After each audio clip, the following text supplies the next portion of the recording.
Salut, bienvenue à tous sur Zouk TV, fidèle à votre émission Quoi de neuf. Nous abordons des problèmes, comme je vous l'ai dit, de santé, des problèmes également de société également. Et aujourd'hui, nous allons recevoir donc Hélène Jacob, Madame Hélène Jacob, qui est infirmière santé scolaire SNICS. Bonjour Hélène.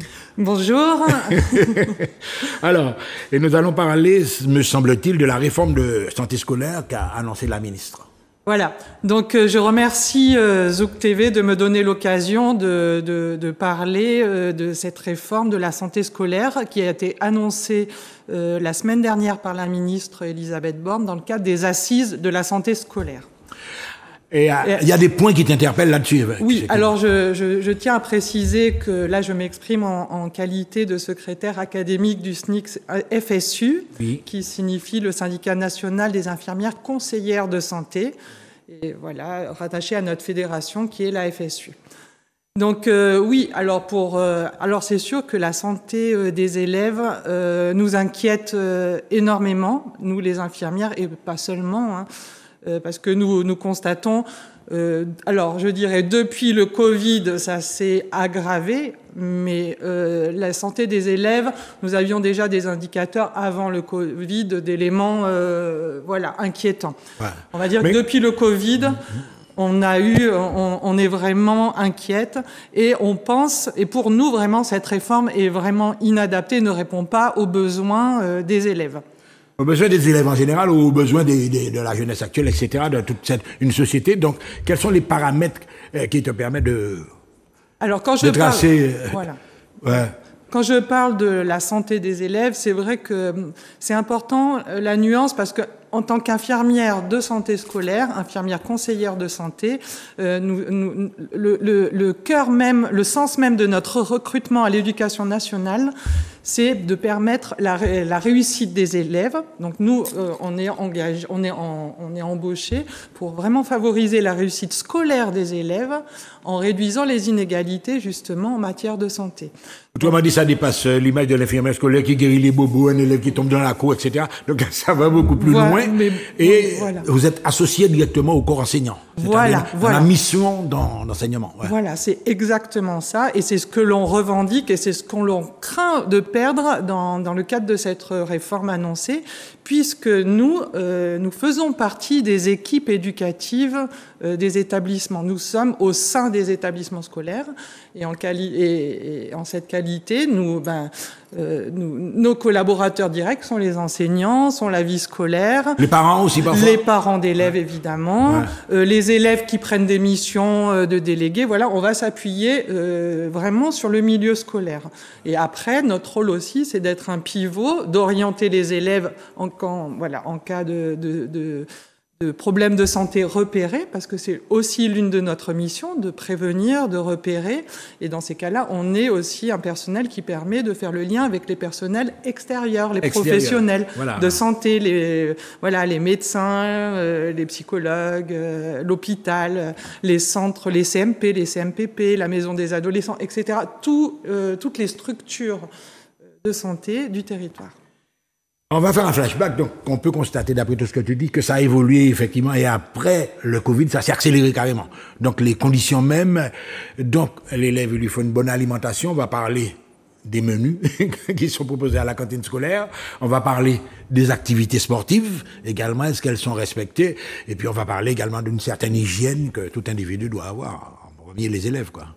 Alors, disons que ce que l'on remarque et ce que l'on repère depuis la crise sanitaire liée au Covid, c'est que c'est une dégradation surtout de la santé mentale des jeunes.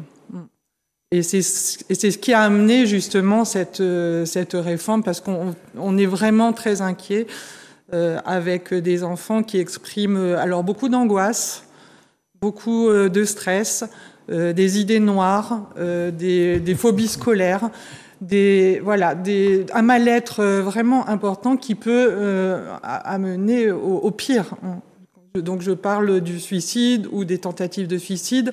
Voilà. Alors on n'a pas les chiffres là actuels mais nous ce qu'on repère dans le terrain, moi je sais que j'ai des établissements, des collègues en établissement surtout. Alors c'est surtout au niveau des lycées. Des lycées, qui peuvent gérer. Enseignement secondaire, oui. Voilà, qui peuvent adolescents. Voilà. Il y a un autre profil de... Disons que c'est là que les problématiques vont vraiment exploser. Tout ce qui est qui en germination, qui se dégrade lentement à l'école primaire, au collège, explose au niveau du lycée, et on peut avoir 2, 3, 4 tentatives de suicide par semaine dans certains établissements scolaires. On a des pics comme ça. Donc, je vais t'interpeller sur le cursus même. On a l'enfant petit, il est en maternelle, etc. Il y a l'éveil, une période d'éveil où il a les disciplines, des apprentissages fondamentaux, etc. Et puis après, il grandit. En collège, c'est déjà une autre tranche d'âge. On se sent déjà pousser des ailes, on a d'autres responsabilités, on a d'autres regards, on drague, etc.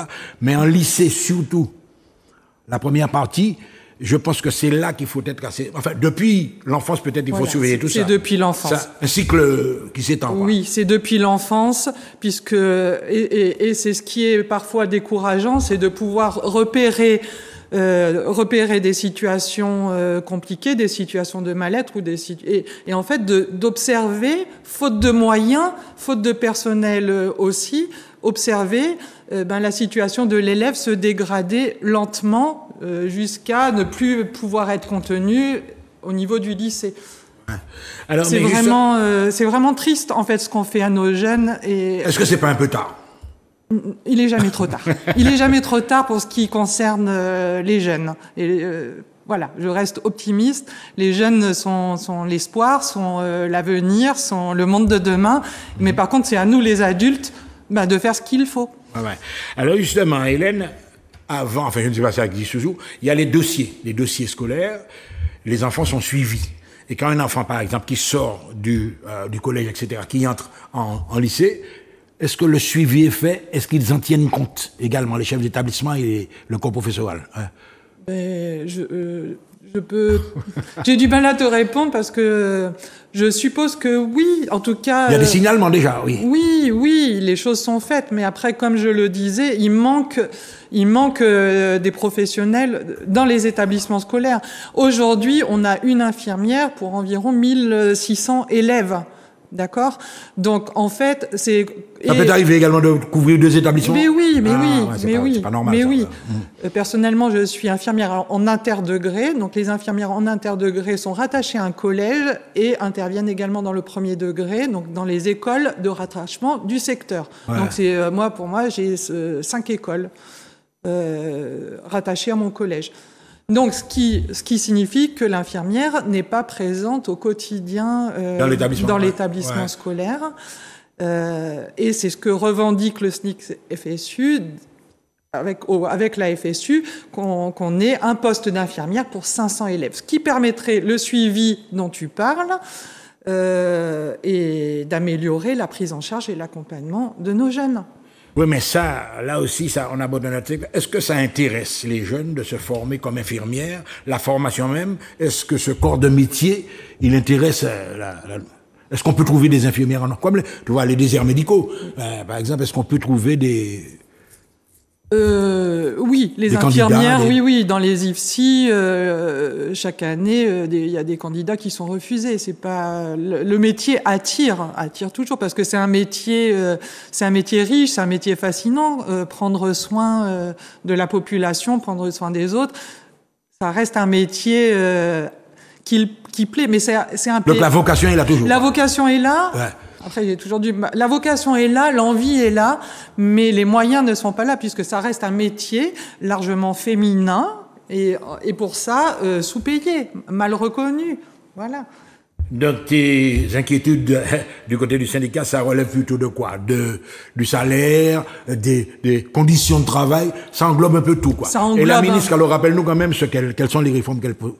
Donc voilà, pour répondre à la première question, mes inquiétudes effectivement concernent les conditions de travail, le recrutement, mais vraiment pas seulement par rapport à ce qui est annoncé. En fait, au lieu d'ajouter, de créer des postes supplémentaires d'infirmières, de psychologues, d'assistantes sociales, de médecins pour être davantage présents dans les établissements scolaires. L'idée, c'est de faire avec l'existant, on compose avec l'existant. On recompose, on refait une nouvelle recette, une nouvelle, je sais pas. Et en fait, l'idée, c'est plutôt donc de changer notre système de gouvernance. Au lieu de nous laisser rattacher au chef d'établissement au sein des équipes éducatives des établissements scolaires, on nous retire de cette hiérarchie-là pour devenir membre d'un pôle externe de santé scolaire. Et ce que l'on craint, c'est que dans le cadre de ce pôle de santé scolaire qui regrouperait les infirmières, les assistantes sociales, les médecins et les psychologues de l'éducation nationale, donc on est externalisé et que du coup on agirait à la demande suite au repérage des équipes éducatives, des professeurs sur le terrain qui nous feraient des listes et nous on viendrait voilà, à la demande, mais plus à la demande de l'élève. Et à la demande de l'élève. Aujourd'hui, on est à la demande de l'élève. Des parents et de l'élève aussi. Des parents et de l'élève, mais surtout de l'élève, parce que des fois, quand la situation problématique vient de la famille et que l'élève ne peut pas en parler à ses parents, qu'il puisse avoir un professionnel de santé à qui il peut se confier, qui peut lui apporter de l'écoute, ça des conseils. Déjà, les élèves pouvaient vous consulter, aller vous voir. Mais bien sûr. Ouais. Quand tu parlais tout à l'heure de petits bobos et tout ça, mais en fait, l'élève qui vient nous voir pour un petit bobo, pour un mal de ventre, pour rien du tout, des fois j'ai mal à l'ongle ou j'ai mal aux cheveux. Mais en fait, c'est à nous de décoder, en fait, quelle est la demande, quelle est l'angoisse, quel est le problème. Et on y arrive. Et en quelques instants, l'élève aussi... Enfin, en quelques instants, j'exagère, parce que c'est au contraire, parce qu'on sait établir une relation de confiance avec l'élève, qu'on lui permet de s'exprimer. Et c'est là qu'il va déposer, et qu'il peut déposer des choses graves. Alors justement, je te prends au bon là. Dans les conseils de classe, est-ce que vous êtes convoqué, est-ce que vous êtes invité ? Vous êtes invité pour des cas spécifiques ou bien en général on vous invite dans pratiquement presque tous les conseils de classe? Alors je dirais qu'en tant que membre des équipes éducatives, on n'a pas à être invité. On y va si on. Il y a urgence, quoi. Ouais. Si on pense, on juge qu'il est nécessaire qu'on soit présent pour défendre des fois ou expliquer la situation d'un élève. Parce que j'ai parlé de santé mentale, mais on a aussi un autre champ qui est en explosion. C'est tout ce qui est le champ de l'inclusion des élèves porteurs de handicap ou on parle de besoins éducatifs particuliers. Donc tous ces élèves, soit qui ont des troubles des apprentissages, soit un handicap reconnu par la MMPH, voilà, ces élèves aussi ont besoin d'un accompagnement davantage personnalisé. Oui. Mais dans le corps d'enseignant, tu as les SEGPA, enfin tu connais ce phénomène-là, le phénomène des SEGPA qui s'adresse à des enfants qui ont des problèmes particuliers. Oui. Mais là, il y a de nouveaux problèmes qui apparaissent, par exemple, dans le cas de harcèlement. Un élève qui explose là. Alors, là, vous avez une intervention directe là. Ouais. Ah ben oui, puisque depuis quelques années, donc le ministère et l'académie mettent en place ce qu'on appelle le programme phare dans tous les établissements scolaires de la Martinique, mais j'ai envie de dire des territoires aussi également du territoire national. Il s'agit d'un programme qui est sur plusieurs niveaux d'exigence et qui demande la formation des personnels, la formation des parents, la formation des élèves avec les psychologues également, enfin il en faut de toute façon. Alors les psychologues souvent font partie justement dans le cadre du programme phare, ils font partie de l'équipe ressources. Parce qu'il y a une équipe ressources donc, qui va accompagner les situations de harcèlement repérées et à laquelle souvent peuvent faire partie les psychologues. Voilà, donc en fonction, tu vas nous rappeler quand même les mesures prises, et puis, bien évidemment, tu es une syndicaliste, les actions. Alors, est-ce qu'il y a un programme d'action qui est déjà prévu? D'accord, très bien. Donc, j'ai envie juste d'aller, dans le cadre des assises de la santé scolaire, Madame Borne, la ministre de l'Éducation nationale, a présenté 12 mesures. Donc, je ne vais pas vous faire le détail de ces 12 mesures, je vais juste en retenir quelques-unes. Les plus importantes, enfin les plus inquiétantes, on va dire. Voilà. Alors, comme je l'ai dit précédemment, c'est surtout la dégradation de la santé mentale des élèves qui a amené le ministère à se pencher sur la santé scolaire. Et l'une des mesures, c'est la mesure 4, notamment, agir tous ensemble pour la santé mentale. Et là, nous sommes vraiment inquiètes puisqu'il s'agit en vérité de systématiser des protocoles dans les collèges et les lycées, donc avec des personnes ressources qui seraient formées. Alors bon, c'est très flou pour l'instant, mais ce qu'on nous annonce, c'est une formation à distance sur le parcours magistère, qui est un parcours de l'éducation nationale. Donc c'est de l'auto-formation. Donc on va former les inspecteurs et les inspectrices de l'éducation nationale, les personnels de direction et ces personnes ressources dans les établissements. Il faut savoir que dans les établissements scolaires se multiplient ces personnes ressources. On a les personnes ressources, donc harcèlement, secourisme, santé mentale. Et ben voilà, maintenant, alors que j'ai envie de dire que la santé mentale demande plus que ça. Il y a des priorités, quoi. Mais des priorités, et puis surtout des professionnels formés, que ce soit les psychologues, les infirmières, les assistantes sociales. On est formé à l'écoute, on est formé au repérage du mal-être, et on est en mesure d'apporter les bonnes réponses ou des réponses adaptées à nos élèves, à nos jeunes.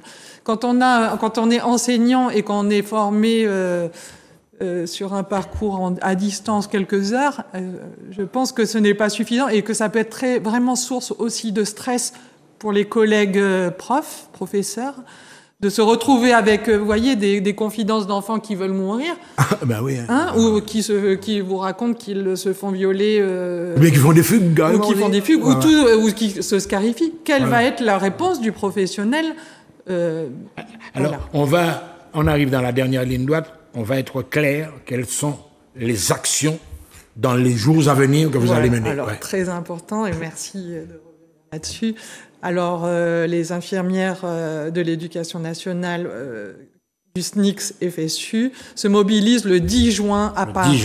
10 juin à Paris, il va y avoir une grande mobilisation qui rassemble en intersyndicale et qui rassemblera également les assistantes sociales. Donc on espère vraiment être en masse pour faire tomber cette réforme.